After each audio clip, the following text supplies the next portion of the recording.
In the small town of Terrell, Texas, the legend of the Candy Lady strikes terror into the hearts of children. According to the story, the Candy Lady was a woman by the name of Clara Crane. She lived in Texas in the late 1800s with her husband Leonard and their daughter Marcella. In 1893, Marcella died in a farming accident. Clara placed the blame on Leonard, who had been drinking, instead of supervising her. Over time, her resentment morphed into rage. When she could no longer stand his presence, Clara committed an unspeakable act. She fed Leonard a piece of poisoned caramel, then watched as he died. She pled insanity at her trial and was committed to the North Texas Lunatic Asylum. There she spent her days playing with a doll she had made out of old bed sheets.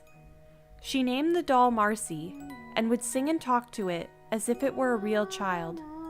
When the asylum began to suffer from an excess of patients, the decision was made to release her.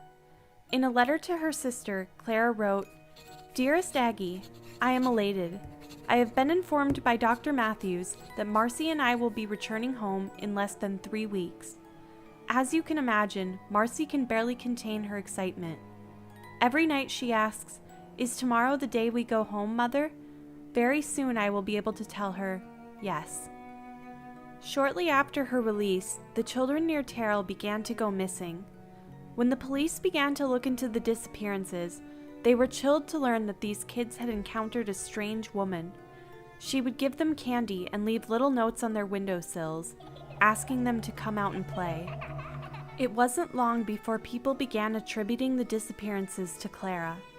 Parents lived in fear that their children would go missing in the night.